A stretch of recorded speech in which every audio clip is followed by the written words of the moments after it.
Assalamualaikum warahmatullahi wabarakatuh. Waalaikumsalam warahmatullahi wabarakatuh.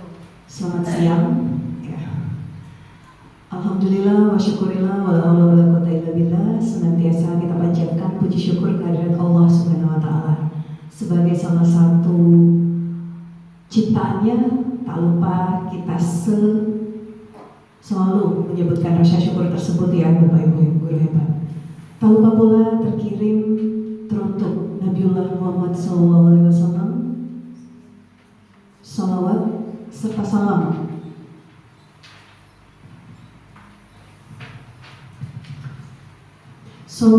salam atas junjungan kita, dengan harapan bahwasanya kita nanti di akhir zaman menjadi tergolong umat Nabi Muhammad SAW. Baiklah Bapak Guru, Ibu Guru hebat, pertama-tama izinkan kami dari CGP Angkatan 11 mohon izin yang kami hormati Bapak Ibu Kepala Sekolah SDN 41 Batu Putih, Ibu Adila Zainuddin SPD, ya, serta Bapak Ibu Guru hebat, mohon izin kami dari CGP Angkatan 11 hari ini akan melakukan diseminasi terkait modul yang telah kami pelajari ya di guru penggerak.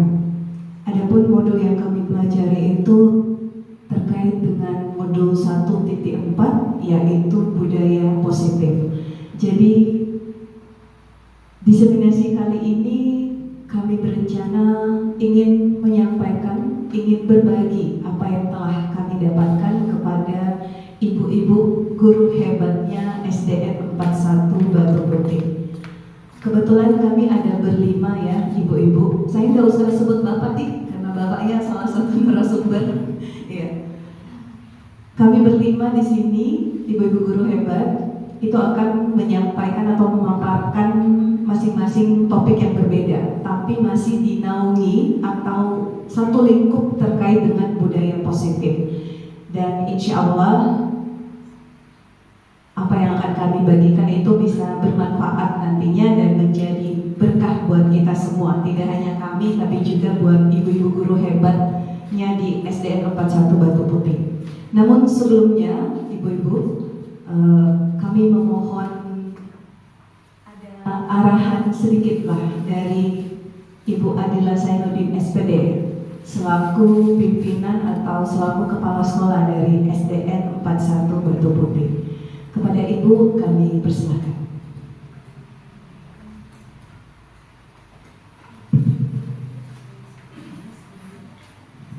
Bismillahirrahmanirrahim. Assalamualaikum warahmatullahi wabarakatuh.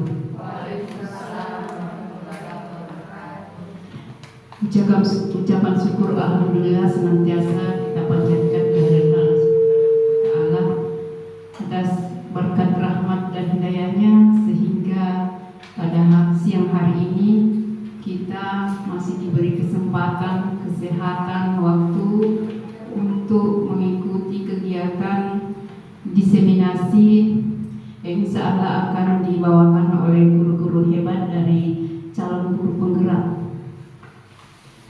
Salawat dan taslim senantiasa tercurah kepada Nabiullah Muhammad SAW, kepada para keluarganya, sahabatnya, dan kepada pengikutnya. Bapak Ibu yang saya hormati, pertama-tama kami mengucapkan terima kasih banyak kepada Bapak Ibu narasumber dari guru penggerak. Tentunya satu kehormatan bagi dikunjungi untuk berbagi praktik baik kepada kami. Semoga apa yang akan disampaikan nanti dapat kami implementasikan benar-benar di sekolah kami, khususnya untuk anak-anak murid kami.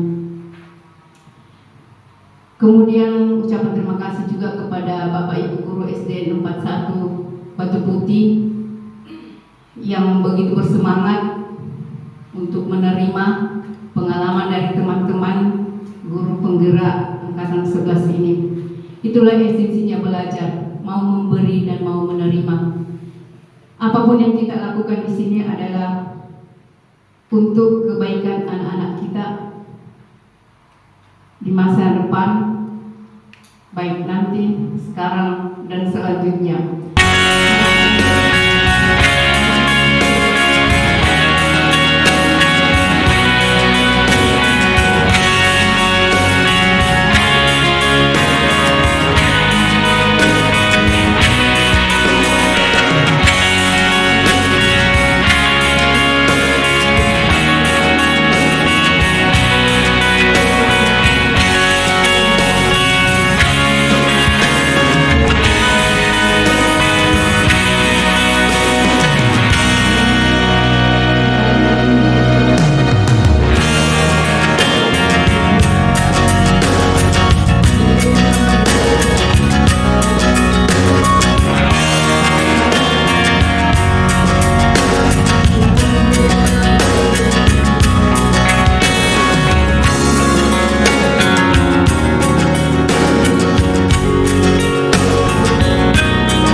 Tidak main-main, yang tes juga tidak main-main, dan itulah hebatnya mereka. Jadi mari gali ilmu ini, mari kita berbagi, manfaatkan kesempatan ini. Konsep disiplin positif. Bapak pendidikan kita Ki Hajar Dewantara menyatakan bahwa untuk mencapai kemerdekaan atau dalam konteks pendidikan kita saat ini, untuk menciptakan murid yang merdeka, syarat utamanya adalah harus ada disiplin yang kuat. Nah, disiplin yang dimaksud adalah disiplin diri yang memiliki motivasi internal. Jika kita tidak memiliki motivasi internal, maka kita memerlukan pihak lain untuk mendisiplinkan kita atau motivasi eksternal, karena berasal dari luar, bukan dari dalam diri kita sendiri. Jadi ada murid di sekolah yang memang sudah memiliki yang namanya disiplin diri. Ya, jadi berdasarkan faktanya, siswa itu ada siswa yang memang memiliki jiwa yang sudah memiliki disiplin yang positif karena dari orang tuanya. Ya, jadi karena dari orang tuanya di rumah sudah menciptakan yang namanya disiplin diri, seperti pada saat bangun pagi jam 5 harus bangun pagi, kemudian sholat, kemudian ke sekolah tidak terlambat. Nah, siswa ini sudah disiplin, tetapi ada juga siswa yang tidak memahami yang namanya disiplin dan tidak melakukan. Jadi seperti itu. Kemudian itu mungkin itu masalah yang ada di sekolah kita. Kemudian next,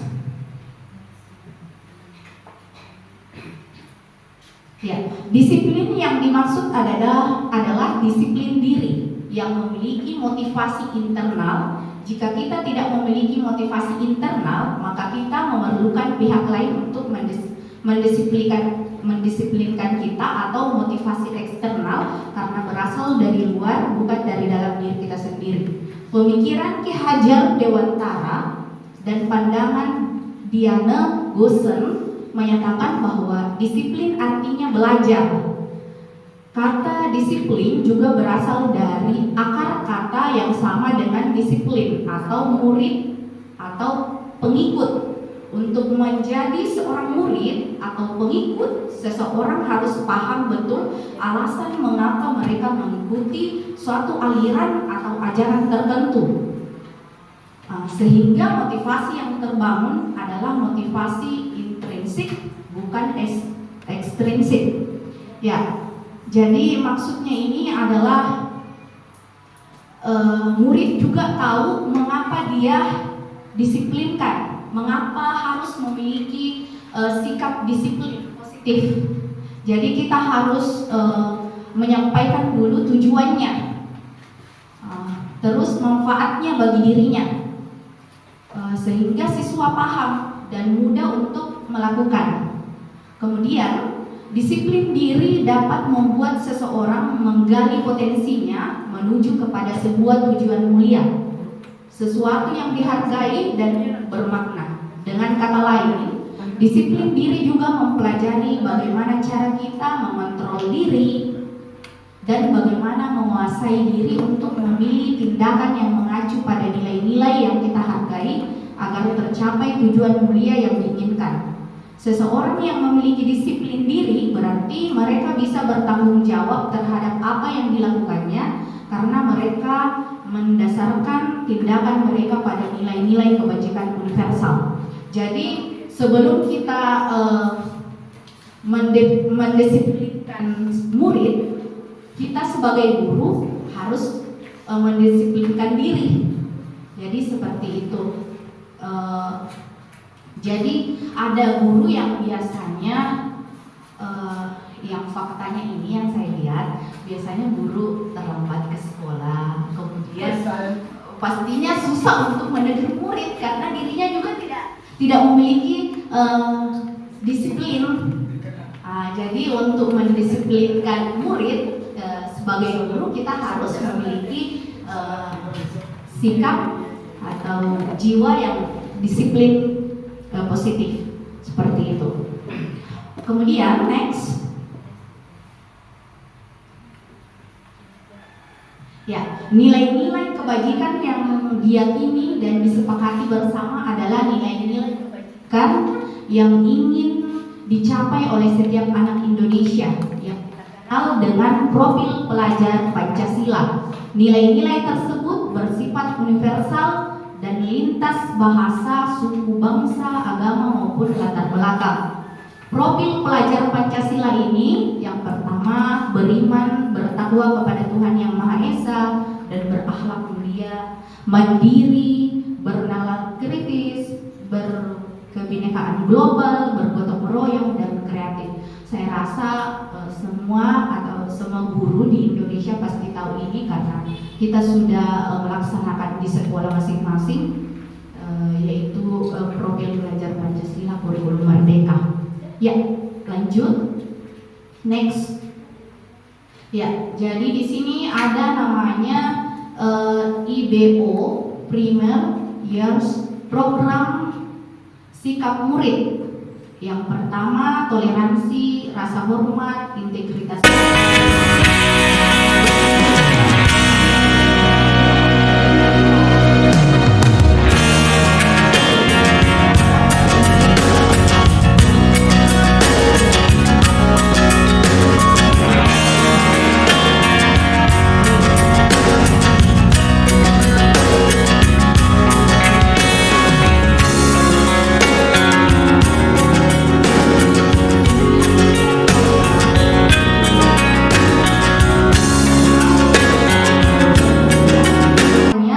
Kemandirian dan tanggung jawab, kejujuran, amanah, diplomatis, kemudian hormat dan santun, dermawan, suka menolong dan gotong royong, percaya diri, kreatif dan pekerja keras, kepemimpinan, keadilan, baik dan rendah hati, toleransi, kedamaian dan kesatuan.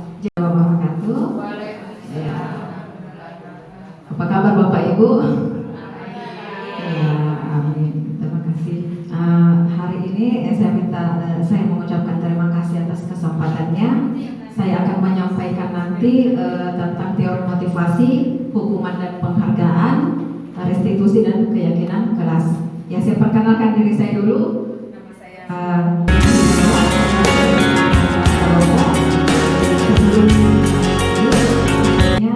kita ice breaking dulu sebentar supaya semangat kita bertambah lagi. Loyo-loyo bisa ini Bapak Ibu guru. Ya, kalau yang tadi panjang pendek masih juga panjang pendek tapi ada tangkapnya.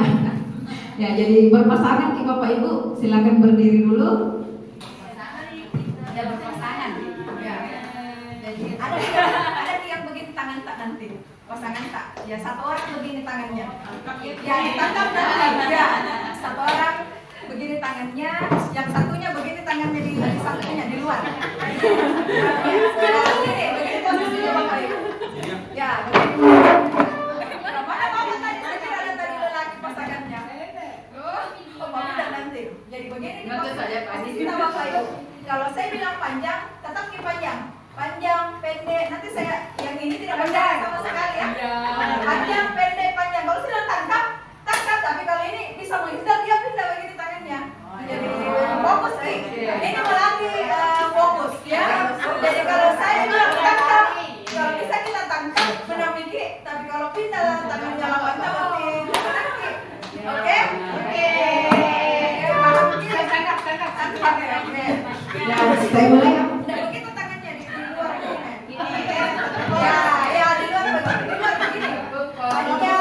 Panjang, pendek, panjang, pendek, tangkap. Nah, kalau saya begini, yang begini kalau tangannya pindah ya kalau saya tangkap. Kalau saya ya, oke.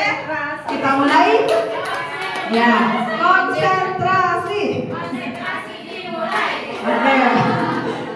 Panjang. Jadi bergerak tangan kayak satu. Nah, yang satu tak bergerak tangannya. Begini, tetap begini terus. Ya, begini terus kita. Ya, saya Panjang, pendek, panjang, pendek, pendek, panjang, panjang. Belum saya bilang tangkap. Kita duluan. Panjang, pendek, tangkap. Tidak dapat. Nah, sekali lagi. Sekali lagi. Ya, gantian, boleh gantian posisinya. Ada yang ditangkap, ada yang panjang pendek. Ya. Pendek, panjang, pendek, pendek, panjang, tangkap. Aku tidak dapat. Oke, terima kasih banyak Bapak Ibu. Ya. Diri sendiri. Ya, lanjut. Ya, hukuman dan penghargaan. Jadi menurut Alvin Kohn, baik hukuman maupun penghargaan itu adalah cara-cara mengontrol perilaku seseorang yang menghancurkan potensi untuk pembelajaran yang sesungguhnya. Ini saya dapatkan juga baru ini di guru penggerak, bahwa ternyata penghargaan itu sama dengan hukuman Bapak Ibu. Dia mengontrol kita untuk melakukan sesuatu. Kalau hukuman kan dikontrol kita. Kalau tidak melakukan ini akan saya hukum. Ya, sama dengan penghargaan. Kau lakukan ini, kamu akan dapat sesuatu. Jadi penghukuman dan penghargaan ini sama-sama mengontrol perilaku seseorang. Oke, lanjut. Jadi ada pengaruh-pengaruhnya tentang penghargaan ini. Yang pertama itu pengaruh jangka pendek dan pengaruh jangka panjang. Nah, jika penghargaan efektif ini menginginkan sesuatu yang kita inginkan dalam jangka waktu pendek. Terus kalau jangka waktu panjangnya, kalau orang ingin melakukan sesuatu, dia akan mengharapkan lagi sesuatu dari kita. Jika kita tidak memberikan penghargaan, dia tidak akan melakukannya. Jadi motivasinya dia untuk melakukan itu karena dia ingin penghargaan. Nah, terus penghargaan itu tidak efektif. Mengapa? Karena suatu benda atau peristiwa yang diinginkan ada persyaratannya. Hanya jika kamu melakukan ini maka kamu akan mendapatkan sesuatu. Jadi kalau tidak dilakukan, kita tidak akan mendapatkan. Nah, lanjut lagi, penghargaan itu kenapa merusak hubungan? Kenapa bisa penghargaan merusak hubungan? Ya, kadang kita berikan penghargaan kepada seseorang, ada orang lain yang iri, ya. Nah, orang yang iri ini kita akan merusak hubungannya. Cemburu. Jadi kadang itu sindir-sindir maki karena dia tidak mendapatkan penghargaan. Nah, terus penghargaan itu menciptakan persaingan di dalam kelas.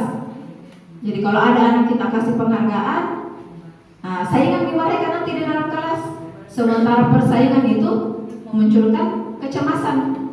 Nah, kalau anak-anak sudah cemas belajar, sudah tidak bagus lagi suasana di dalam kelas karena timbul persaingan. Terus penghargaan itu menghukum. Mengapa penghargaan disebut menghukum? karena penghargaan itu, mereka yang tidak mendapatkan penghargaan, mereka itu sepertinya dihukum. Ini karena kedua-duanya tadi sudah saya jelaskan bahwa hukuman dan penghargaan itu hal yang sama, karena keduanya mencoba mengendalikan perilaku seseorang. Jika penghargaan yang kita harapkan tidak kita dapat, kita akan merasa dihukum. Makanya mengapa penghargaan disebut menghukum? Oke, lanjut. Nah, restitusi. Ya, materi selanjutnya ini restitusi. Saya tidak terlalu menjelaskan seperti apa. Nanti ada teman saya, Ibu Hatika, yang akan menjelaskan tentang segitiga restitusi. Di sini kita hanya bahas tentang materinya saja. Ya, jadi restitusi itu proses menciptakan kondisi bagi murid untuk memperbaiki kesalahan. Ya, mereka bisa nanti kembali ke kelompoknya dengan karakter yang lebih kuat. Dan selanjutnya restitusi juga adalah proses kolaboratif yang mengajarkan murid untuk mencari solusi untuk masalah dan membantu murid berpikir tentang orang seperti apa yang mereka inginkan dan bagaimana mereka harus diperlakukan. Ya, lanjut Ibu. Nah, restitusi itu bukan untuk menebus kesalahan. Jadi kita nanti melakukan restitusi kepada siswa bukan untuk menebus kesalahannya, tapi mereka akan belajar dari kesalahan. Nah, restitusi juga itu memperbaiki hubungan. Kita akan bertanya nanti sama siswa bagaimana kita mau diperlakukan. Ya, seperti apa kita mau diperlakukan oleh teman tak. Jadi seperti itulah nanti restitusi bisa memperbaiki hubungan. Nah, restitusi itu tawaran, bukan paksaan. Jadi kita nanti ini berikan tawaran kepada siswa tak seperti apa yang kita inginkan. Kita tidak paksa kamu harus begini, kamu harus begitu. Tidak seperti itu di restitusi. Kita berikan tawaran apa yang mereka bisa, apa yang mereka mampu untuk lakukan untuk menebus kesalahan mereka kepada temannya. Ya, terus restitusi mencari kebutuhan dasar. Nah, kebutuhan dasar nanti ini ada materi yang akan disampaikan sama teman saya. Ada tak? Ya, kebutuhan ada nanti materinya lanjut. Ini kebutuhan dasar manusia. Apa-apa saja kebutuhan dasar manusia itu, ini nanti kita cari juga di dalam restitusi. Oh, kenapa dia berbuat seperti ini? Kenapa dia tidur terus dalam kelas? Apakah dia mencari kebutuhannya karena memang dia kurang kasih sayang? Dia mencari perhatian? Apakah dia senang? Kan ada juga itu kebutuhan dasar untuk kesenangan, untuk kekuasaan. Nanti dijelaskan sama teman saya, Bapak Ibu. Nah, terus restitusi itu fokus pada karakter. Jadi anak nanti kita mau perkuat dengan restitusi. Restitusi juga menguatkan. Setelah melewati masalah tersebut, mereka akan memiliki karakter yang lebih kuat. Mereka akan lebih meyakini nilai-nilai yang telah dipelajari. Nah, terus restitusi fokus pada solusi dan mengembalikan murid yang berbuat salah pada kelompoknya. Kadang kalau anak-anak bertengkar, baku cambak nih, baku bombek nih. Nah, kalau sudah direstitusi, bisa saja atau pasti bisa dia dikembalikan ke kelompoknya dengan direstitusi. Nah, nanti Ibu Hatika yang akan menjelaskan cara-caranya, bagaimanakah restitusi itu. Ya, lanjut. Ya, keyakinan kelas. Nah, mengapa keyakinan kelas? Mengapa bukan peraturan kelas, Bapak Ibu? Bapak Ibu sudah biasa keyakinan kelas? Belum pernah. Jadi belum pernah kita buat di sekolah tentang keyakinan kelas. Sudah. Ada yang sudah, ada yang belum. Nah, oke. Jadi mengapa keyakinan kelas? Mengapa bukan peraturan kelas? Kalau peraturan kelas itu semacam aturan, ya, Bapak Ibu yang buat aturannya, siswa harus mematuhi peraturan tersebut. Beda, saling menghargai. Jadi itulah nanti yang akan kita tanamkan kepada siswa, akan kita tempelkan nanti di keyakinan kelas. Jadi saling menghargai. Jadi kalau ada nanti besok-besok masalah, kita kembalikan ke keyakinan kelas yang telah kita buat. Ya, lanjut.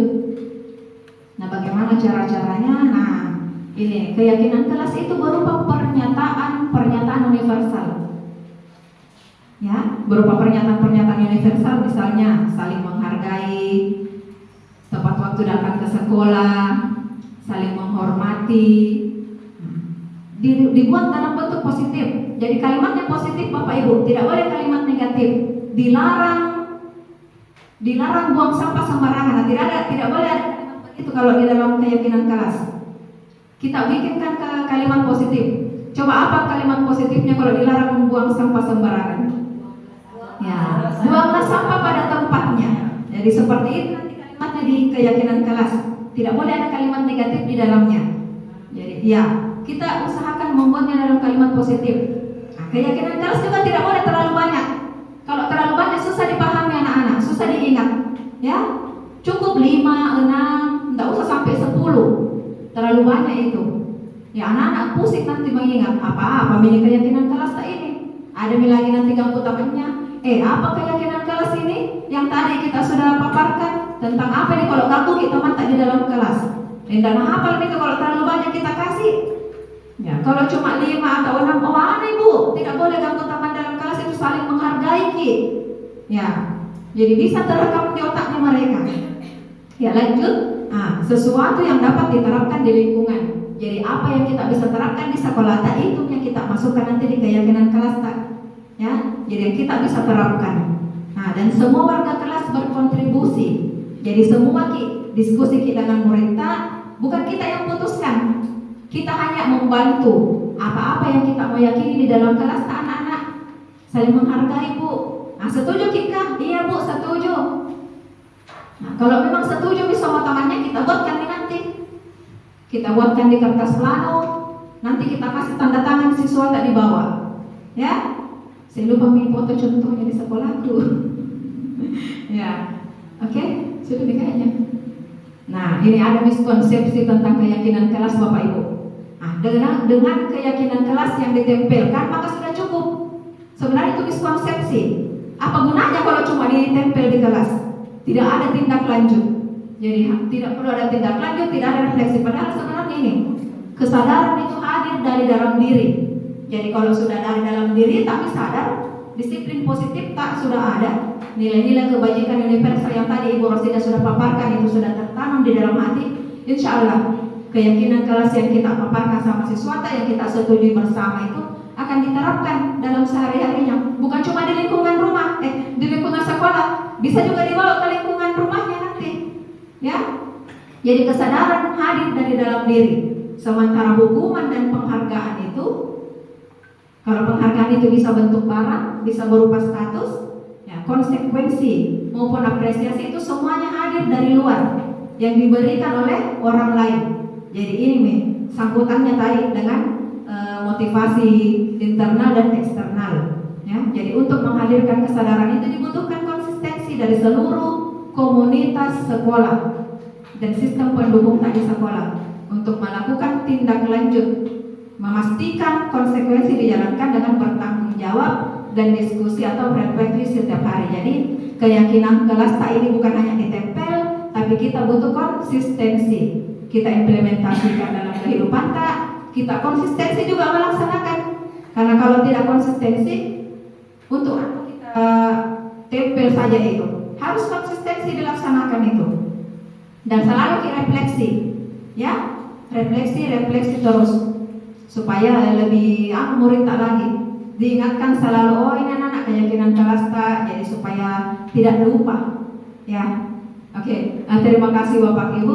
Nanti sesi pertanyaannya kita lanjutkan di sesi diskusi. Saya kembalikan kepada Ibu Rafia. Terima kasih atas. Ini adalah topik ketiga terkait dengan kebutuhan dasar manusia dan dunia berkualitas. Perkenalkan, nama saya Rafia. Saya CGP asal Kota Palopo, bukan dari kota lain ya, bukan juga dari dunia lain ya. Kebetulan saya bertugas di SMK Negeri 2 Palopo, ya dikenal dulu dengan istilah STM ya. Katanya sih mindsetnya guru dulu, bukan guru, sorry. Mindsetnya orang-orang dulu itu STM identik dengan anak-anak yang aktif ya, super aktif atau dalam pendeknya itu nakal. Ya, tapi sebenarnya tidak. Ya, mereka hanya punya banyak keinginan yang belum tersalurkan. Itulah gunanya sebagai seorang guru, Bapak Ibu guru hebat, kita perlu memahami apa yang menjadi kebutuhan murid kita.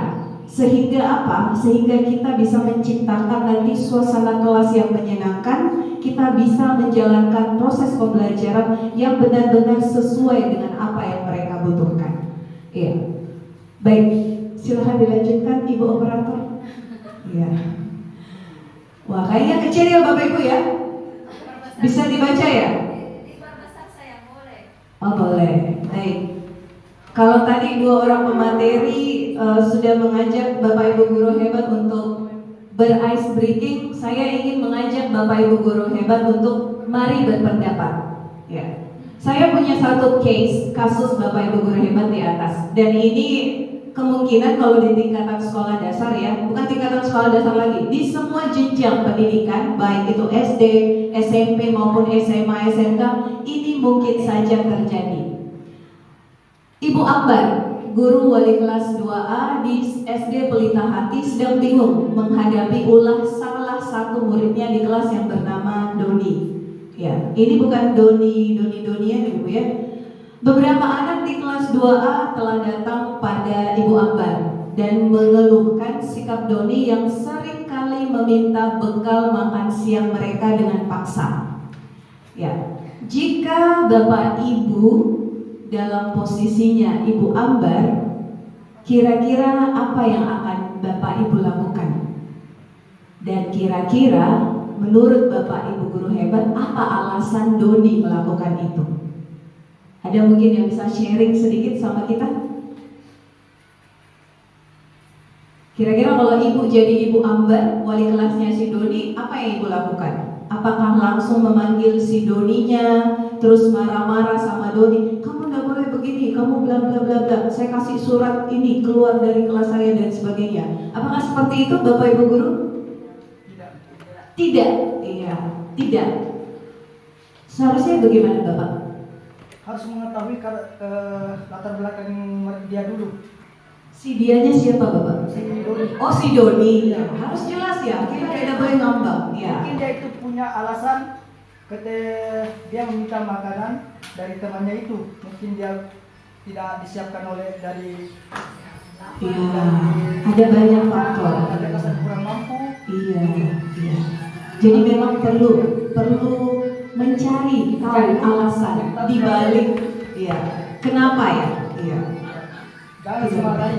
Oh, jangan langsung dimarahi. Bah, kayaknya esensinya kurikulum merdeka sudah menjalar ke bapaknya ini. Baik, kita lanjut. Bapak Ibu guru hebat. Cukup satu saja ya. Iya.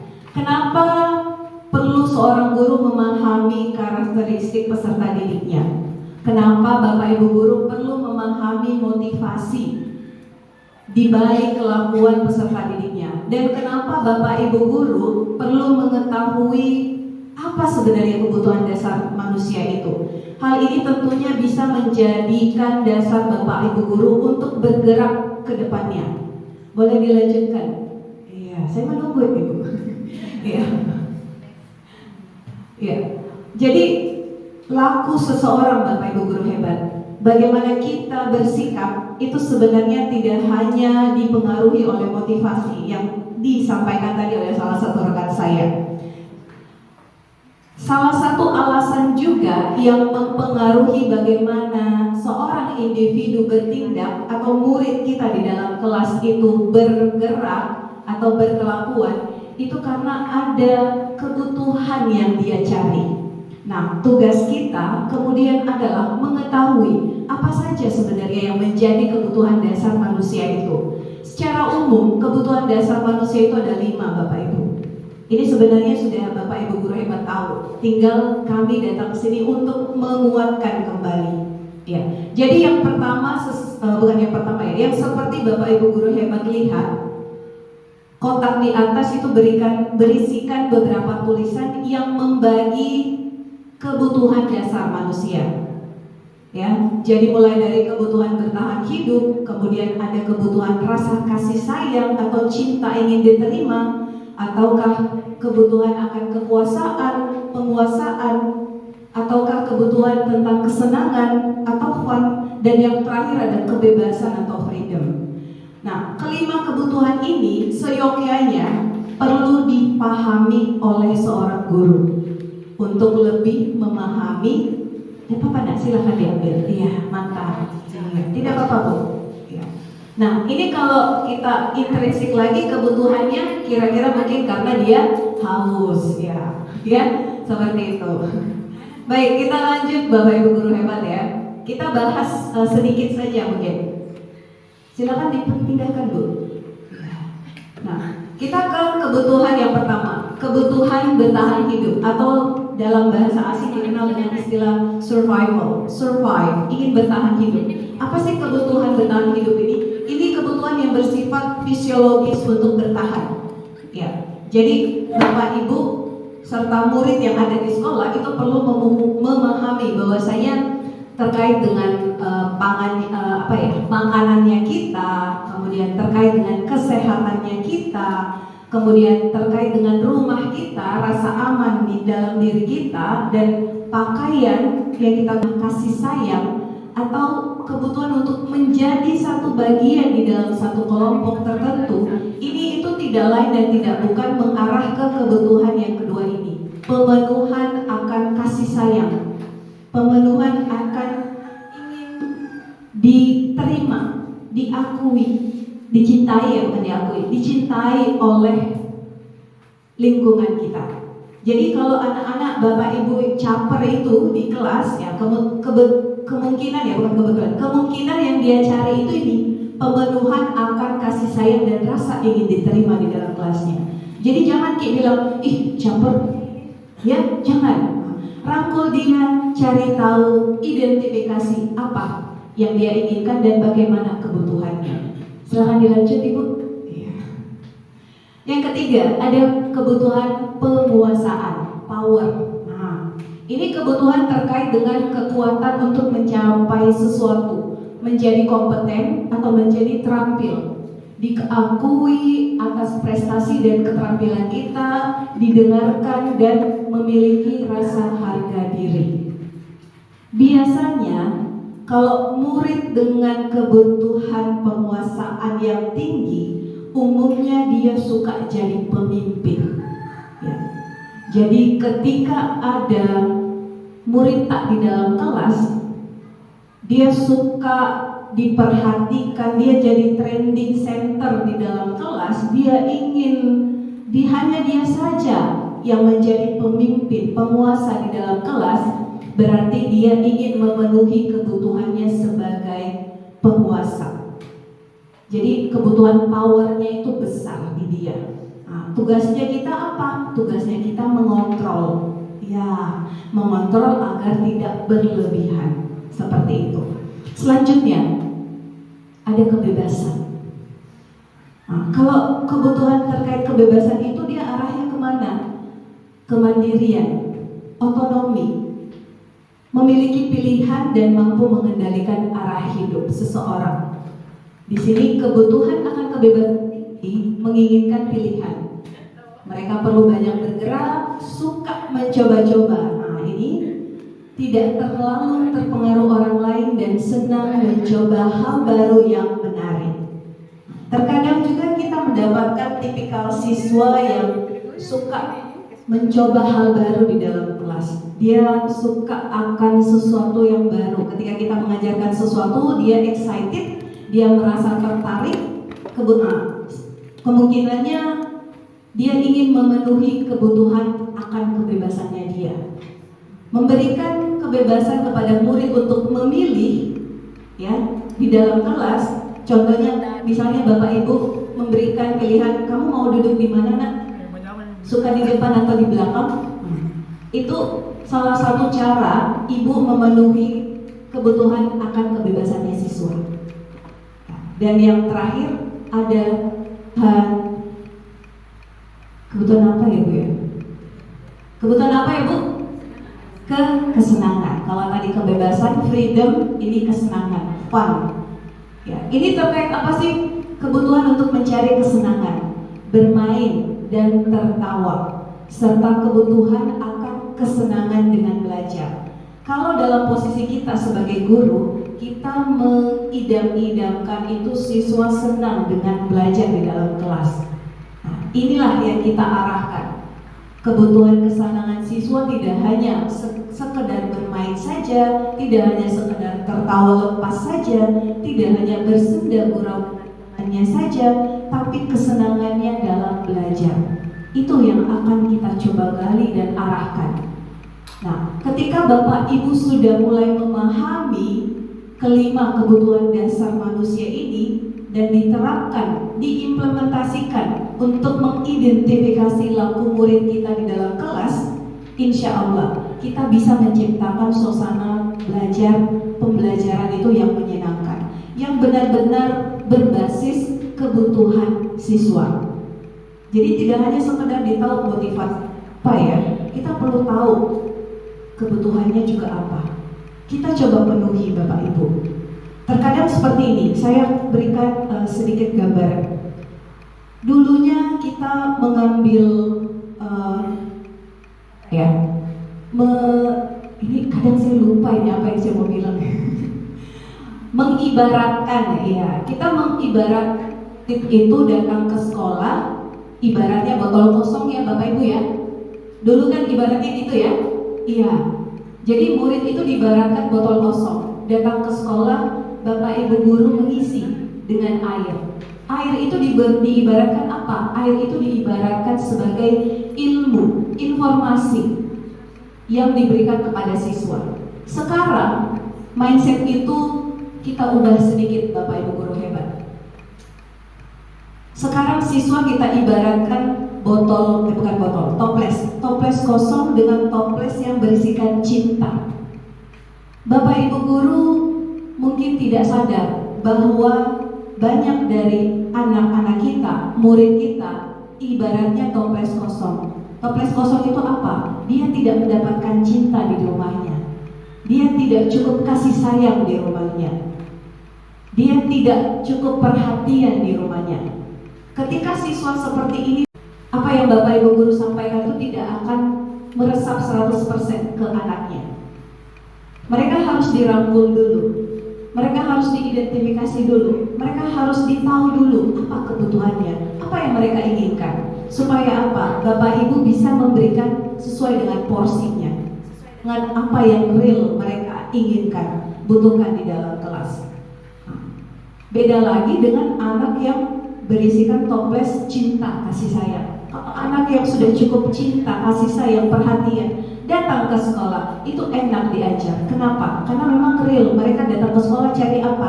Cari ilmu, cari informasi, cari pengalaman dari sosok-sosok yang mereka kenal di dalam sekolah. Makanya penting bagi seorang guru untuk kenali bagaimana peserta didiknya. Lanjut. Oh, ini sudah lanjut ya? Oh iya, baiklah. Setelah tadi kita bahas tentang kebutuhan dasar manusia, kita lanjut ke dunia berkualitas. Mungkin ada yang tahu, ini apa kaitannya ya dunia berkualitas dengan kebutuhan dasar manusia? Bapak Ibu, dunia berkualitas itu kita ibaratkan sebagai satu tempat ideal, di setiap individu. Saya punya dunia berkualitas saya, Bapak Ibu juga punya dunia berkualitasnya Bapak Ibu. Begitu juga dengan murid-murid kita di dalam kelas. Jadi dunia berkualitas itu tempat khusus, adanya di mana? Di dalam mind kita, di dalam pikiran kita. Ya, di mana di situ kita menyimpan gambaran-gambaran dari apa yang kita inginkan. Ya, gambaran dunia berkualitas itu unik Bapak Ibu. Dan setiap individu memiliki dunia berkualitas yang berbeda. Begitu pula dengan murid kita di dalam kelas. Nah, sekarang tinggal kita sebagai guru, ya, kita masukkan hal-hal yang bermakna. Kita ajarkan nilai-nilai kebajikan yang hakiki kepada siswa, kepada murid kita. Sehingga apa? Sehingga dunia berkualitas yang mereka bentuk itu benar-benar bisa membantu mereka menjadi orang yang bermanfaat ke depannya. Jadi tidak sekedar mereka datang pelajari bahwa kejujuran itu bagus, tidak. Bukan sampai di situ saja, istilahnya bukan cuma teori saja, tapi mereka bisa meresapi bahwa ada nilai kebajikan di balik kejujuran itu. ketika anak sudah bisa, dia bisa menjadi orang yang lebih bertanggung jawab, dan itu sifat seperti itu dia bisa bawa hingga ke nanti-nantinya.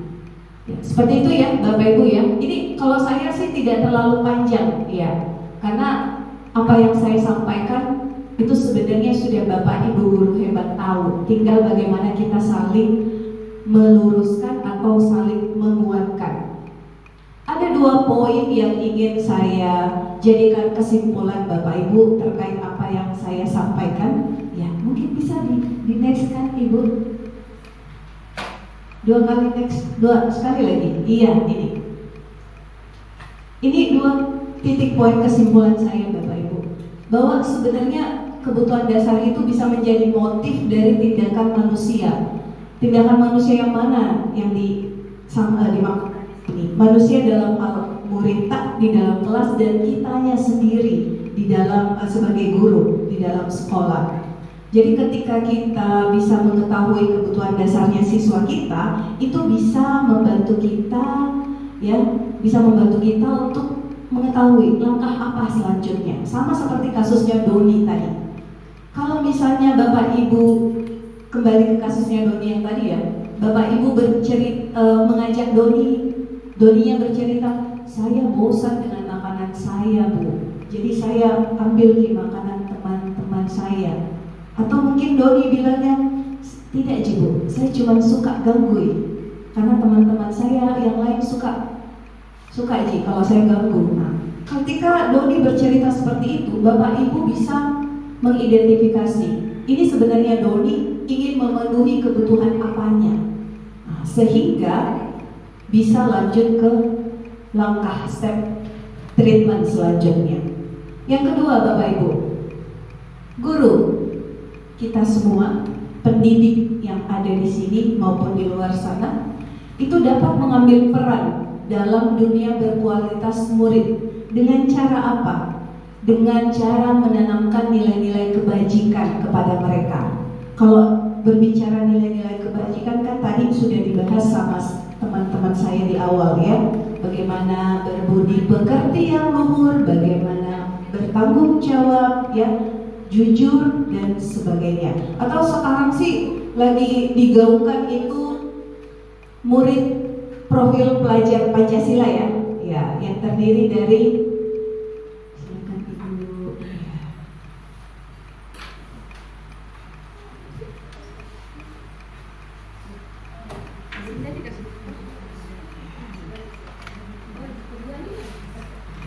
baik, kita kembali ya. Sekarang kan lagi digaungkan itu murid yang berprofil Pancasila, yang terdiri dari 6 elemen. Apa saja Ibu itu? Yang pertama, ada lagunya ya, beriman dan bertakwa. Ya, bisa mungkin dilanjutkan Ibu ya. Ya, itulah. Jadi seperti itu Bapak Ibu guru hebat terkait dengan apa yang saya sampaikan ya, dengan topik kebutuhan dasar manusia yang terdiri dari 5 dan pembentukan dunia berkualitas. Semoga apa yang saya sampaikan ini bisa Bapak Ibu guru terima, dan nanti kita akan buka sesi diskusi di akhir terkait pemaparan dari semua teman-teman saya. Saya akhiri demikian ya, saya akhiri walaupun saya tidak assalamualaikum tadi, saya akhiri saja ya Bapak Ibu ya. Wassalamualaikum warahmatullahi wabarakatuh. Bismillahirrahmanirrahim. Assalamualaikum warahmatullahi wabarakatuh. Waalaikumsalam warahmatullahi wabarakatuh. Rabbi shrah li sadri wa yassir li amri wa hlul 'uqdatam min lisani yafqahu qawli. Allahumma shalli ala nabiyyina Muhammad. Pertama kami berterima kasih kepada Ibu Kepala Sekolah Ibu Adila Zainuddin yang telah mengizinkan kami datang ke tempat ini berbagi praktik baik. Kemudian kami juga berterima kasih kepada semua guru hebat, Bapak Ibu guru hebat di SD 41 Batu Putih. Ya, luar biasa. Sebelumnya kami disclaimer dulu sebenarnya. Kami berdiri di sini bukan berarti karena yang terpintar, ya, karena memiliki ilmu yang lebih. Namun mungkin karena kami mendapatkan materi ini lebih dulu dari Bapak Ibu. Ya. Bapak Ibu kedepannya nanti insya Allah akan dapatkan materi-materi seperti ini ya, kedepannya insya Allah. Amin ya. Ya, perkenalkan nama saya Muhammad Budat Baharudin. Saya mengajar di SD 50 Buludat. Mungkin di sini ada orang tua anak wali saya di kelas, yaitu jadi anak beliau kami ajar di kelas, termasuk juga anak yang istimewa di sana karena membutuhkan perhatian yang lebih.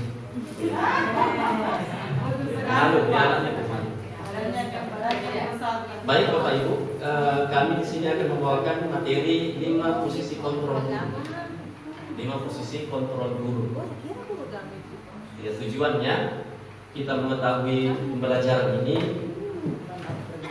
Pertama, melakukan refleksi atas praktik disiplin yang selama ini kita lakukan dan dampaknya nanti kepada murid-murid kita. Yang kedua, menganalisis secara kritis, reflektif, dan terbuka atas penemuan diri. Nanti kita temukan diri kita di mana sebenarnya posisi kita dalam memposisikan diri kita kepada murid-murid kita. Yang ketiga, dapat menerapkan disiplin restitusi di posisi manajer. Jadi posisi manajer adalah posisi yang terbaik pada seorang guru memposisikan dirinya di hadapan muridnya. Lanjut. Ibu merekam aja. Ya. Cuma ada orang menelpon. Ya, saya kira tadi sudah banyak icebreaker-nya. Dan kami juga seperti Ibu Rafiah ingin kembali memantik kita semua dengan pertanyaan ini. Ya, saya bacakan ya. Tisa dan Hana dipanggil masuk ke ruangan Ibu Dewi, kepala sekolah SMA Mangu. Ibu Dewi baru saja mendapatkan pengaduan dari Ibu dan Tisa bahwa Hana menggunakan kata-kata kasar dan merendah-rendahkan Tisa di sosial media. Jadi ada seorang siswa yang merendahkan temannya di sosial media. Nah, pertanyaannya, bila Anda adalah seorang kepala sekolah, penerapan disiplin apa yang Anda akan lakukan untuk kasus Hana? Kira-kira bagaimana kalau ada siswa kita seperti ini? Mereka bertengkar di media sosial, bukan di dunia nyata, tapi di dunia maya. Dan pertengkaran di dunia maya itu sekarang kita tahu bersama bahwa disaksikan oleh semua orang yang bisa mengaksesnya. Jutaan, miliaran bahkan orang. Kalau berbasis miliaran orang yang saksikan itu. Dan ketika kita menjelekkan orang atau kita jelekkan orang, semuanya akan melihat itu. Ada yang bisa memberikan tanggapannya untuk kasus ini? Kira-kira apa yang kita lakukan? Datang dua orang siswa kita dengan orang tuanya mengandung. Apakah kita langsung memarahi si Tisa ini, si Hana karena tidak disiplin atau menggunakan kata kasar yang kata jorok di media sosial, atau kita mendamaikan saja langsung keduanya? Bagaimana menurut Bapak ini? Ya, ini meskipun sebagai kepala sekolah, karena ya kita insya Allah semua calon-calon kepala sekolah insya Allah. Ya, amin. Ya, ya, bukan urusannya kepala sekolah saja. Ada pun yang bisa? Ya, dari di sini kita bisa nanti memposisikan diri kita. Kira-kira kita berada di mana? Lanjut. Slide selanjutnya. Nah, ini sedikit narasi dari kami. Dan dosen dalam bukunya Restitution Restructuring School Discipline mengungkapkan bahwa guru perlu meninjau kembali penerapan disiplin di dalam ruang-ruang kelas mereka selama ini. Apakah telah efektif? Apakah berpusat kepada siswa, memerdekakan mereka dan memandirikan mereka? Bagaimana dan mengapa? Melalui serangkaian riset dan berdasarkan pada teori kontrol, Dr. William Gosson berkesimpulan bahwa ada 5 posisi kontrol yang diterapkan seorang guru, orang tua ataupun atasan dalam melakukan kontrol kepada. Jadi secara mau tidak mau Bapak Ibu, pasti kita berada di salah satu posisi ini. Nah, ini 5 posisi kontrol itu. Yang pertama adalah penghukum, yang kedua adalah pembuat merasa bersalah, yang ketiga adalah teman, yang keempat seorang pemantau, yang kelima adalah seorang manajer. Seorang manajer ini adalah 5 posisi kontrol kita. Yang tanpa kita sadari kita berada di salah satu ini, di antara 5 ini. Tergantung dari tindakan kita kepada siswa kita membuat posisi kita di mana. Yang pertama, penghukum. Nah, seorang penghukum bisa menggunakan hukuman fisik maupun verbal. Posisi penghukum senantiasa mengatakan bahwa sekolah memerlukan sistem atau alat yang dapat lebih menekan murid-murid lebih dalam lagi. Guru yang menerapkan posisi penghukum ini biasanya kata-katanya keluar, patuhi aturan saya. Ya, awas kalau tidak, kamu selalu saja salah. Ini kata-katanya. Selalu, pasti selalu yang terakhir selesai. Biasa mungkin kita dapatkan Bapak Ibu, ada siswa kita yang paling lambat selesai itu. Ya. Kita marahi, pasti kamu yang selalu terakhir ini. Guru seperti ini senantiasa percaya hanya ada satu cara agar pembelajaran bisa berhasil, itu caranya dia. Tidak ada cara yang lain. Nah, ini posisi penghukum. Kemudian selanjutnya, ini agak sedikit lebih baik daripada penghukum. Pembuat merasa bersalah. Ya. Pada posisi ini biasanya guru akan bersuara lebih lembut kepada siswanya. Pembuat merasa bersalah ini akan menggunakan keheningan yang membuat orang lain merasa tidak nyaman. Ya, kata-kata yang keluar dengan lembut akan seperti di atas, ibu sangat kecewa sekali dengan kamu. Berapa kali bapak harus memberitahu kamu? Kenapa? Gimana coba kalau orang tua kamu mengetahui, apakah kamu, bagaimana kalau dia mengetahui kalau berbuat begini? Apa yang akan kamu lakukan? Ini membuat siswa merasa bersalah kepada orang yang dia sayangi. Ya, di posisi ini murid akan memiliki penilaian diri yang buruk tentang diri mereka.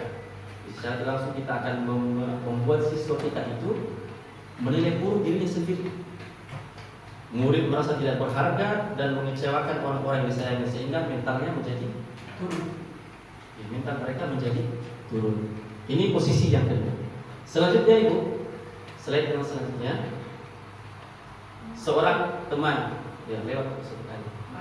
Ya, posisi seorang teman. Nah, posisi ini di tengah-tengah. Posisi di tengah atau posisi yang paling tidak baik di antara terbaik. Posisi teman ini, meskipun ada baiknya, tapi lebih banyak dampak negatif. Guru pada posisi ini tidak menyakiti murid, namun tetap berupaya mengontrol murid melalui persuasi, pendekatan persuasi. Posisi teman pada guru bisa negatif maupun positif. Positif di sini berupa hubungan baik terjadi antara guru dan murid. Ya. Artinya hubungan antara guru dan murid ya Bapak Ibu ya, bukan hubungan yang lain. Guru posisi ini, posisi teman menggunakan hubungan baik dan humor untuk mempengaruhi seseorang. Ya, mereka akan berkata, ayo bantulah demi Bapak ya. Ya. Ayo ingat tidak bantuan Bapak selama ini. Kemudian juga biasa berkata, ya sudah kalau ini kali ini tidak apa-apa, nanti Bapak atau Ibu bantu bereskan. Ini perkataan-perkataan guru yang memposisikan dirinya sebagai teman kepada murid. Hal negatif dari posisi yang teman, posisi teman ini adalah bila suatu saat guru tersebut tidak membantunya, maka dia akan merasa kecewa. Ya, kecewa dan berkata, saya kira Bapak atau Ibu adalah teman saya. Dia merasa kecewa dan tidak mau lagi berusaha karena merasa sudah tidak dianggap lagi oleh sang guru tersebut. Dan hal yang lain mungkin akan timbul adalah murid hanya akan bertindak untuk guru tertentu saja. Kalau bukan dia, tidak mau. Kalau bukan si guru A atau wali kelasnya, tidak mau. Kita biasa dapat Ibu, anak wali kita mungkin kepala sekolah yang suruh, tidak mau juga goyang, nanti wali kelas yang baru goyang. Apalagi kalau guru lain, apalagi kalau satpam, apalagi kalau bujang yang suruh. Ini terjadi pada siswa kita. Ya, murid akan memiliki ketergantungan kepada guru tersebut. Ini adalah posisi teman. Itu dampak negatifnya. Jadi memang lebih besar dampak negatif daripada dampak positifnya, meskipun ada. Yang selanjutnya adalah posisi pemantau. Nah, ini posisi pemantau berarti mengawasi. Pada saat kita mengawasi, kita bertanggung jawab atas perilaku orang-orang yang kita awasi. Dengan menggunakan sanksi atau konsekuensi, kita dapat memisahkan hubungan pribadi kita dengan murid. Sebagai seorang yang menjalankan posisi pemantau, pertanyaan yang diajukan pemantau seperti, ya apa peraturannya? Peraturannya apa? Apa yang telah kamu lakukan? Sanksi atau konsekuensinya apa? Ini biasa dikatakan oleh seorang guru atau atasan orang tua yang memposisikan diri sebagai pemantau. Seorang pemantau sangat mengandalkan perhitungan, catatan, data yang dapat digunakan sebagai bukti atas perilaku seseorang. Jadi mungkin yang lengkap catatannya tentang perilaku siswa itu juga berposisi sebagai pemantau. Posisi ini akan menggunakan stiker, slip catatan, daftar cek.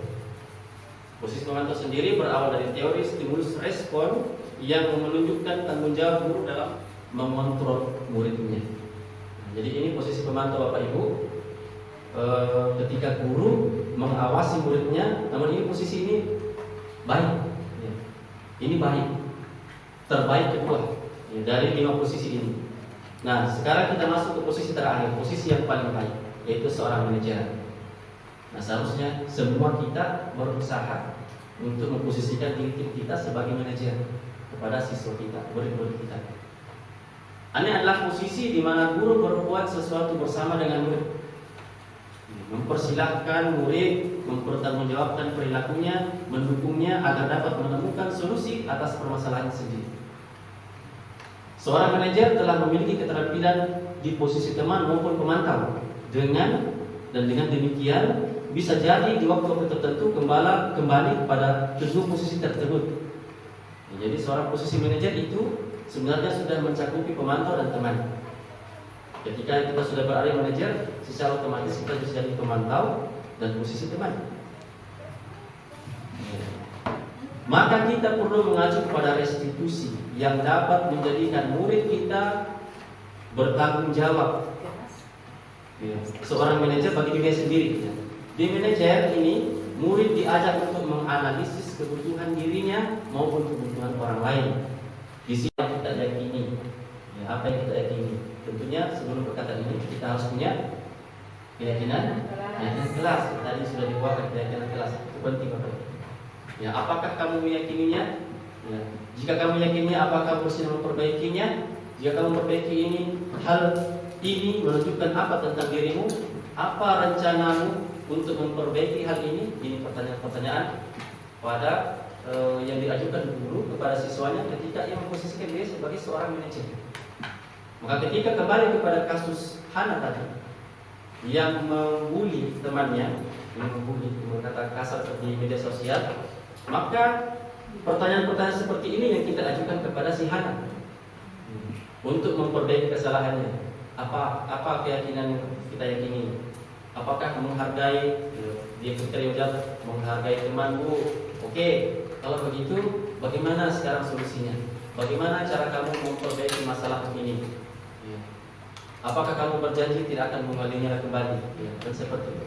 Tugas seorang manajer bukan untuk mengatur perilaku seseorang, tetapi kita membimbing murid untuk dapat mengatur dirinya sendiri. Seorang manajer bukan yang memisahkan murid dari kelompoknya, tapi mengembalikan murid tersebut ke kelompoknya dengan karakter yang lebih kuat. Jadi ketika kita bisa menyelesaikan masalah siswa kita, murid kita sebagai seorang manajer, maka dia akan kembali ke kelompoknya, kembali bergaul bersama temannya dengan karakter yang lebih kuat, dengan menyadari kesalahan yang telah dia lakukan dan bersedia memperbaiki kesalahan tersebut. Lanjut Ibu, yang terakhir mungkin, ya ini. Kita berlatih dulu. Ya, kita berlatih dulu. Saya kecewa sekali dengan kamu. Kira-kira yang mengatakannya siapa Bapak? Ya 5 tadi, pembuku, teman, pembuku bersalah, teman atau mantap atau manajer. Membuat merasa bersalah. Betul. Yang kedua, kamu tidak pernah benar melakukannya.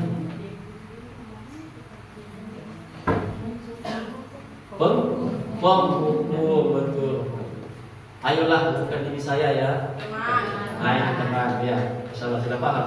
Apa sanksi dari perbuatanmu hari ini? Ya. Kira-kira apa? Seorang pemantau. Yang terakhir, bagaimana kau menyelesaikan ini? Itu adalah pertanyaan seorang manajer.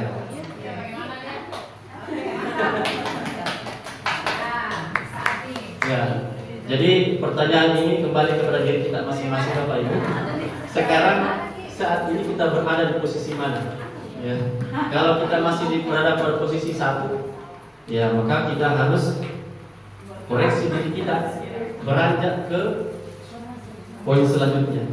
Ya, 2 dilewati, ya, posisi 3, 4 dan 5. Minimal kita berada di posisi 4. Kalau belum bisa posisi manajer, ini ketiga ini yang kita usahakan, dan sedikit demi sedikit kita memperbaiki diri kita. Begitu juga dengan kita memperbaiki diri kita, koreksi diri kita, nah, mudah-mudahan murid kita juga akan berubah. Dan satu hal yang penting Bapak Ibu, saya baru sudah studi tiru ke Jawa, salah satu yayasan yang sangat berhasil mendidik siswanya. Ternyata untuk penerimaan seleksi guru yang mengajar di sana, pertanyaan terakhir itu sangat menarik menurut saya. Dia bertanya kepada calon guru itu, ya, berapa kali Anda mendoakan orang tua Anda dalam sehari?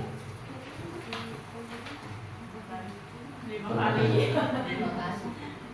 Ya. Yang diceritakan kepada kami itu, dia berkata, saya mungkin berdoa kepada orang tua saya mungkin seminggu itu 2 kali lah atau 3 kali, langsung doa. Kenapa? Mereka berprinsip seperti ini. Kalau orang tuanya saja dia malas doakan, apalagi siswanya. Mungkin dirinya saja yang dia doakan. Maka dengan guru yang sadar dengan hal-hal seperti ini, doa kita itu mustajab insyaallah. Kita orang tua kedua dari siswa kita. Dan pernahkah kita mendoakan kebaikan untuk siswa kita? Pernah. Alhamdulillah. Maka sering-seringlah kembali mendoakan itu, dan ini kita koreksi diri kita bersama-sama. Ya, saya kira kita semua pernah berada dalam posisi yang salah, namun dengan materi-materi seperti ini, insya Allah kita kembali memperbaiki diri kita. Hari ini saya akan membawakan materi yang berjudul segitiga restitusi. Segitiga restitusi di sini sebenarnya suatu proses dialog yang dijalankan oleh guru atau orang tua agar dapat menghasilkan murid yang mandiri dan bertanggung jawab. Jadi di sini segitiga restitusi ini yaitu untuk mencari jalan, misalkan ada sebuah kasus di sekolah, untuk mencari jalan keluar yang terbaik. Next. Kemudian segitiga restitusi itu langkah-langkah segitiga restitusi ada 3. Yang pertama menstabilkan identitas, yang kedua validasi tindakan yang salah, kemudian yang ketiga menanyakan keyakinan. Next.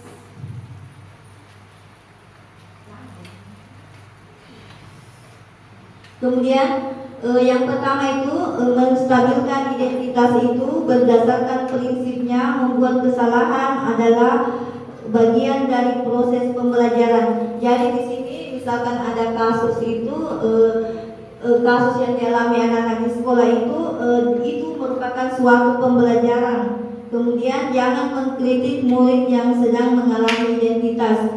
Misalkan ada anak-anak yang berbuat salah, mungkin kita bisa mengajukan pertanyaan seperti membuat kesalahan itu sesuatu yang wajar. Kemudian manusia tidak ada yang sempurna. Jadi kalau ada anak-anak yang berbuat salah, mungkin kita bisa ajukan pertanyaan seperti itu agar anak kembali ke tidak merasa minder sama teman-temannya.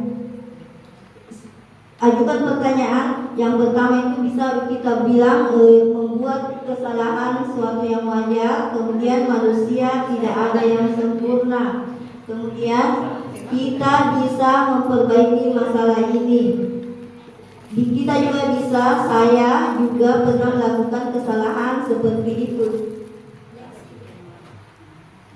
Kemudian yang kedua, validasi tindakan. Validasi tindakan di sini yaitu kita tidak boleh menghakimi anak yang bersalah.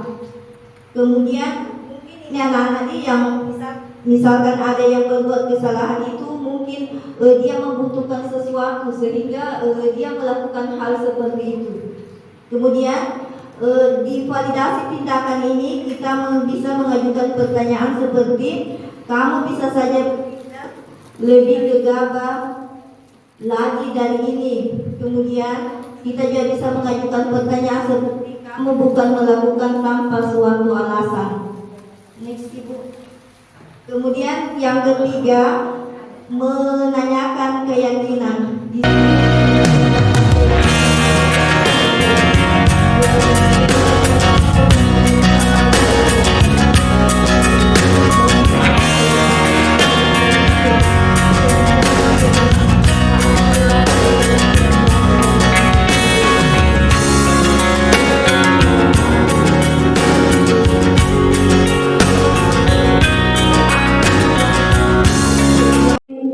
Sepertinya bukan pertanyaan, tapi saya meminta masukan atau langkah apa yang bisa saya lakukan terhadap beberapa salah seorang siswa saya yang memiliki kebutuhan dasar yang belum saya identifikasi.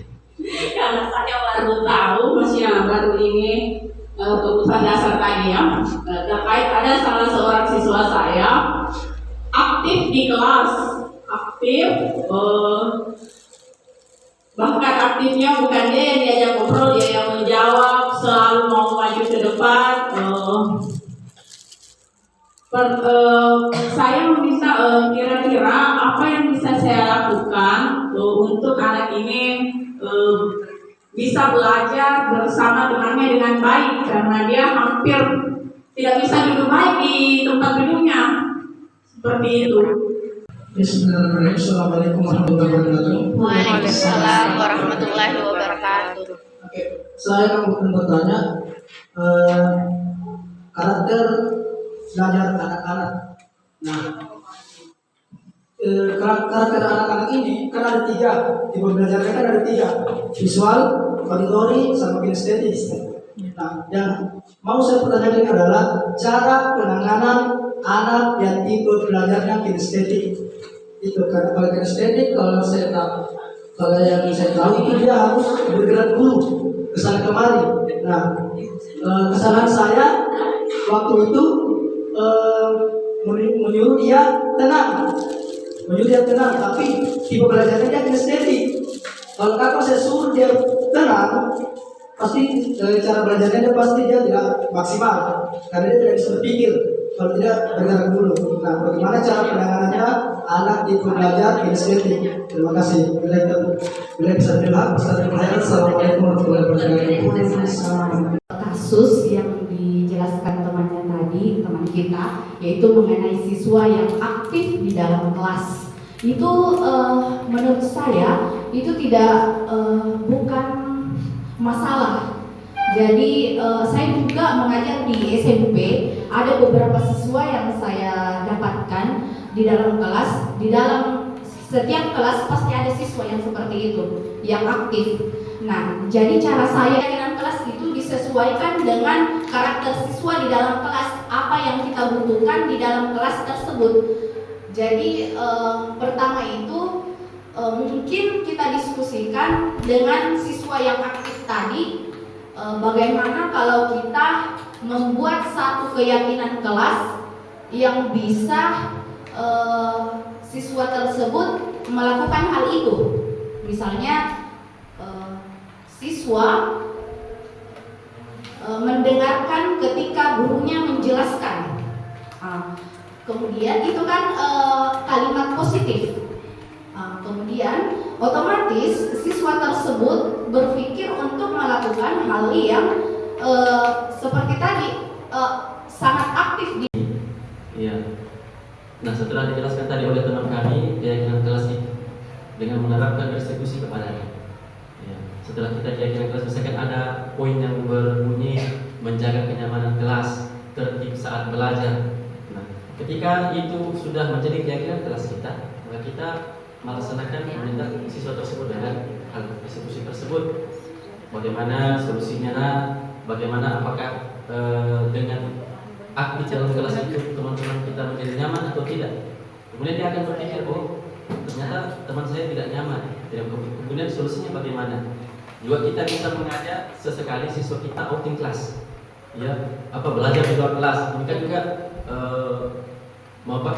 memberikan pembelajaran yang bervariatif, sehingga dengan seperti itu mungkin anak-anak yang tidak terlampiaskan kebutuhannya, kita mendapatkan materi tadi, mungkin kebutuhan kesenangan atau kebebasan yang ia berkurang padanya itu bisa tercukupkan.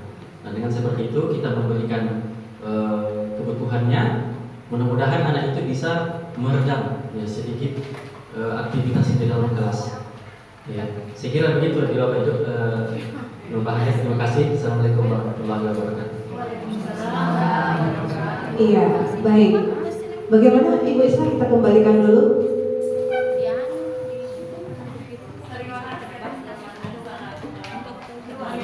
Iya, terima kasih kembali Ibu. Semoga ini bisa menjadi salah satu solusi ya. Ya. Memang Bapak Ibu guru sangat perlu mengidentifikasi karakter peserta didik kita itu seperti apa.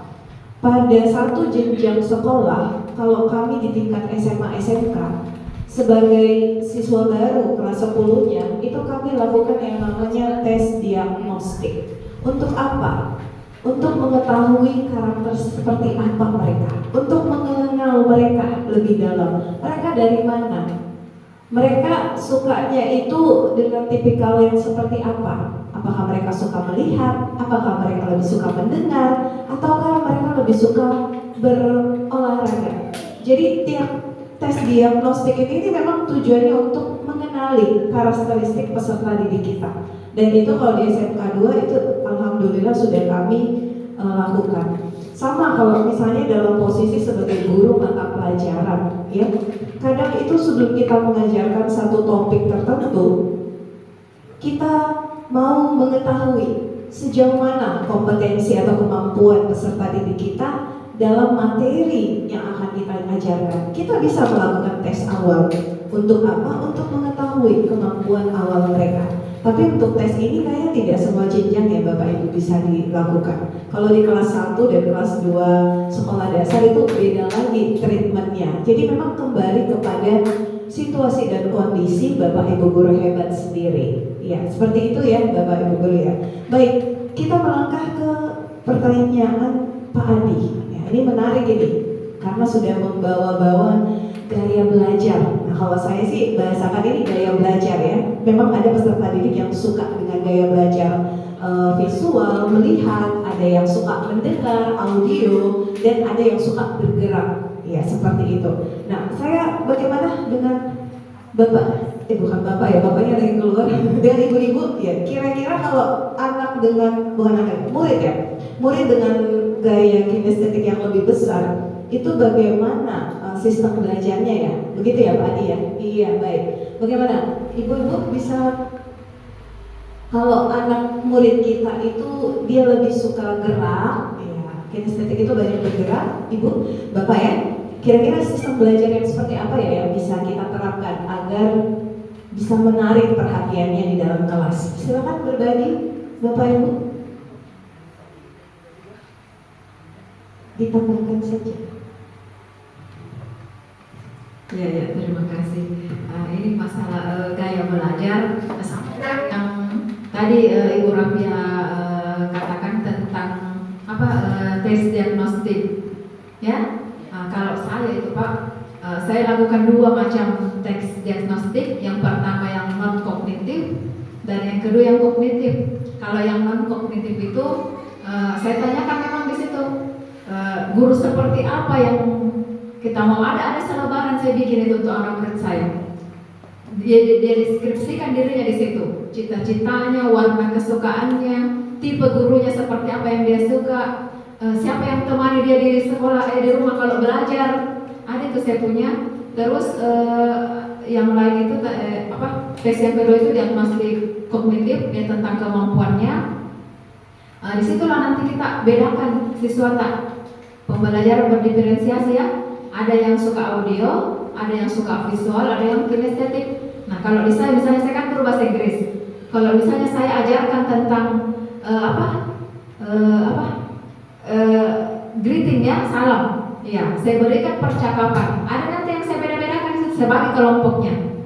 Siapa ini yang mau bikin video? Siapa yang mau hanya buat suara saja, ya tanpa video, hanya suaranya saja? Kan ada itu anak-anak yang memang tidak suka di video, hanya sekadar suara dia mau mengucapkan. Terus ada juga anak-anak yang seperti Bapak bilang kinestetik, suka bergerak-gerak, jadi dia bisa lakukan drama di kelasnya. Jadi kita cari ini teman tak yang sefrekuensi, yang sama-sama suka banyak bergerak, dia buat drama di situ. Meskipun hanya sekedar 2 percakapan, 3 percakapan tentang ungkapan salam. Hanya juga namanya anak SMP masih kelas 7, dasar-dasarnya bahasa Inggris belum terlalu banyak. ABCD saja masih diajarkan kembali ya, karena di beberapa sekolah dasar itu kan memang bahasa Inggris ditiadakan yang kemarin. Nah, sekarang baru linear kembali. Ya, yang lalu itu ditiadakan, makanya tuh anak-anak sekolah saya itu dasar-dasarnya sama sekali tidak ada. Paling kalau ada, paling 1-2 yang bisa dalam kelas, ABCD, numbers, seperti itu saja. Kosakata yang lain tidak ada. Jadi kalau misalnya anaknya kinestetik Pak, tapi sekadar sharing saja, ABCD, numbers, seperti itu saja. Kosakata yang lain tidak ada. Jadi kalau misalnya anaknya kinestetik Pak, tapi sekadar sharing saja Pak, tidak bisa juga saya tentukan karena beda ya. Beda materiku, beda dengan materinya Bapak, apalagi Bapak guru kelas mungkin, guru olahraga. Wih, suka sekali nih anak kinestetik kalau olahraga Pak. Iya.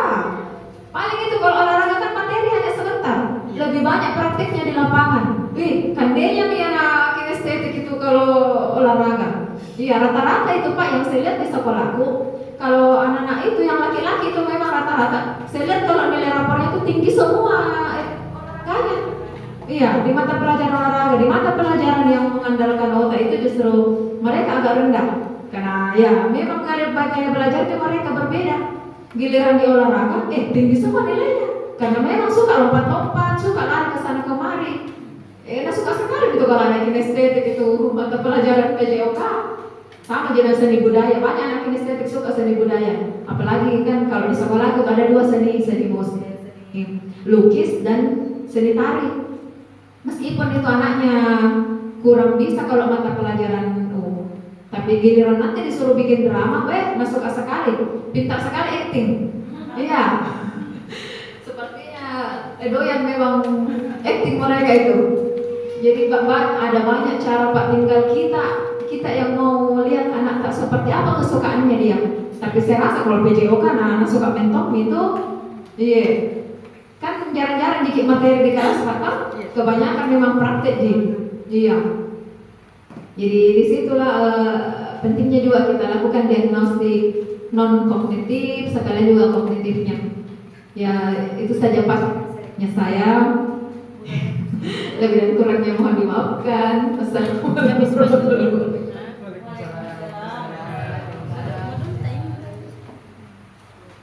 Oke, baik Pak.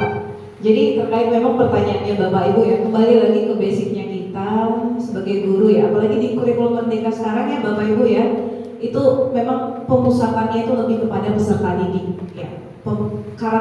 Karakteristik peserta didik itu perlu diketahui oleh semua guru. Nah, kalau salah satu juga ya terkait dengan gaya belajar, Bapak Ibu kalau membuat modul ajar itu kan kadang kita membagi. Apakah kita buat modul ajarnya itu berdasarkan gaya belajar siswa kita ataukah berdasarkan kesiapan mereka dalam belajar? Ya, jadi bisa juga dimanfaatkan, dituangkan ke dalam modul ajarnya Bapak. Ketika anak dikategorikan dia memiliki gaya belajar visual, maka perlakuan atau treatment seorang guru itu akan berbeda ketika menghadapi anak dengan gaya belajar yang kinestetik ataupun yang audio. Nah, kalau Bapak melihat dari gaya belajarnya, kalau melihat dari kesiapan belajarnya lagi, Bapak nanti bisa bagi. Ada murid yang belum menguasai, ada yang bukan menguasai ada yang belum siap, ada yang sudah siap, dan ada yang menguasai.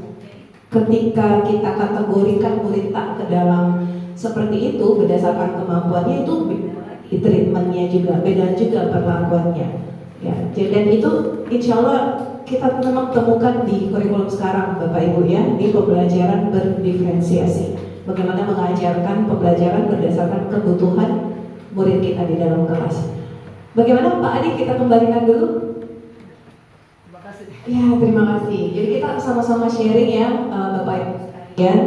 Ya, saya kembalikan ke peserta dulu. Apakah masih ada? Sudah ya, kayaknya juga azan ini mengingatkan kita bahwa waktu sudah semakin asar. Ya. Bapak Ibu guru hebat, sesi diskusi kita mungkin kita cukupkan ya.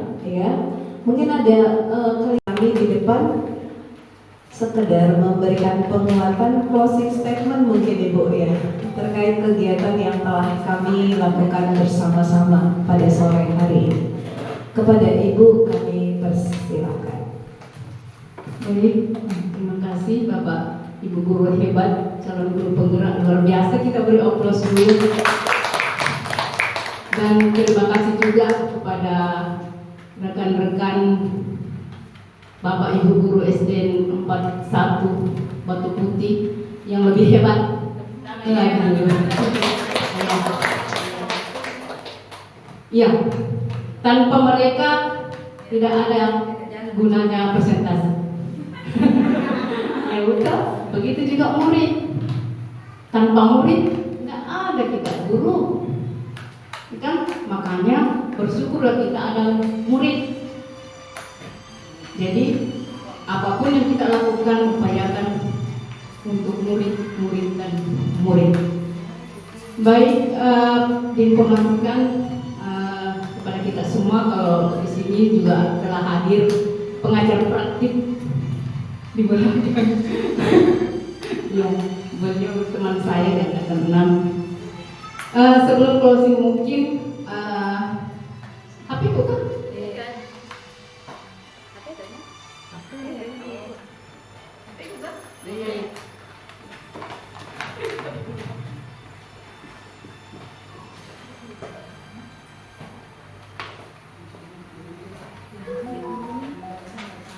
Tersambung sama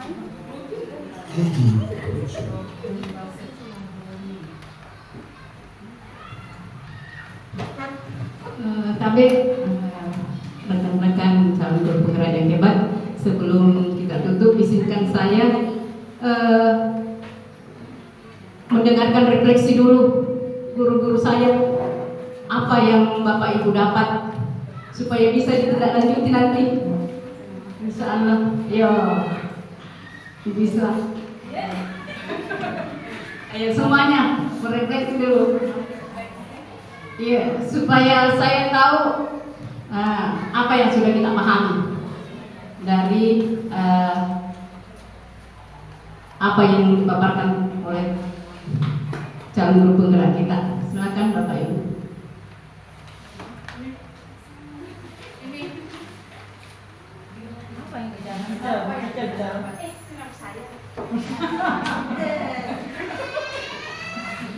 Jangan-jangan kena teko tadi sama.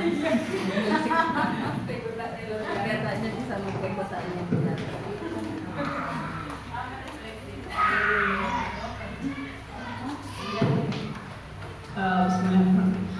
Terima kasih atas kehadirannya CGP Angkatan 11 Kota Palopo. Kehadiran Ibu Bapak di sini memberi kami motivasi, menguatkan kami lagi untuk jadi lebih sabar. Ya begitulah kira-kira terkait dengan disiplin positif. Kami tentu berusaha untuk melakukan hal-hal yang baik, menanamkan hal-hal yang baik kepada siswa. Yang kedua, keyakinan kelasnya ada, tapi seperti tadi hanya pajangan. Setelah selesai kami buat bersama, nanti setelah dapat lagi, oh harusnya ada refleksi. Itu dipakai, digunakan ketika menyelesaikan konflik, ketika anak-anak seperti itu. Terima kasih atas kehadirannya, ilmu yang bermanfaat, semoga berkah untuk semua. Demikian dari saya.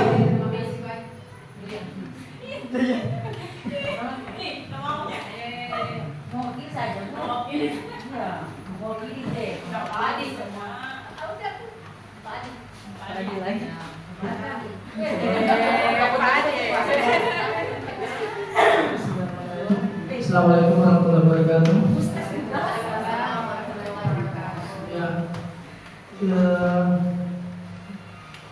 Dari pesan-pesan ibu tadi itu sangat bermanfaat bagi saya dan saya bisa mendapatkan ide-ide baru ya untuk saya sendiri. Saya berolahraga. Yang beda kan mereka kan beda saya. Karena saya kan harus di lapangan. Ya, bagaimana cara untuk menyenangkan murid-murid saya pada saat di lapangan dan tidak jenuh dan tidak bosan pada saat melakukan kegiatan olahraga. Dan juga tentang tadi itu di mana Anda berada, di situ saya akan menghilangkan yang satunya dan nomor satu itu saya akan menghilangkan itu adalah hukuman.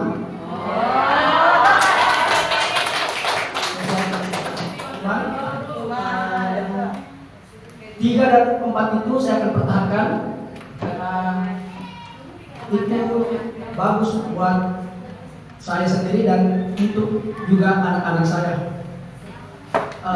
Juga saya berterima kasih kepada ibu-ibu yang sudah hadir di sekolah tempat saya mengajar ini, SD kelas 1 Batu Putih. Terima kasih. Bila bisa terlihat, Astagfirul khairat. Assalamualaikum warahmatullahi wabarakatuh.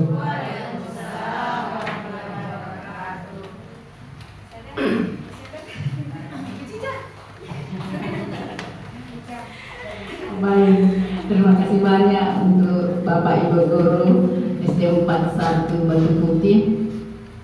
Itu tadi adalah penguatan yang sangat luar biasa dan kebanggaan bagi saya, alhamdulillah, mewakili teman bahwa ternyata disiplin positif pada posisi kontrol manajer itu sangat diperlukan.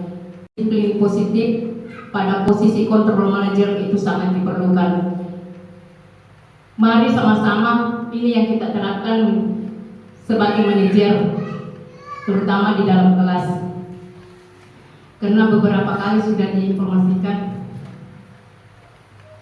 manja-manja murid Kak, lembut-lembut Ki. Nah inilah sebenarnya mengapa saya mengundang teman calon guru penggerak, karena memang ada amanah dari Menteri Pendidikan untuk kita semua, dan itu sesuai dengan tujuan pendidikan nasional bahwa kita harus berpihak kepada murid. Bagaimana bisa berpihak kepada murid kalau kita sendiri yang melakukan tanpa memulai dari kita? Jadi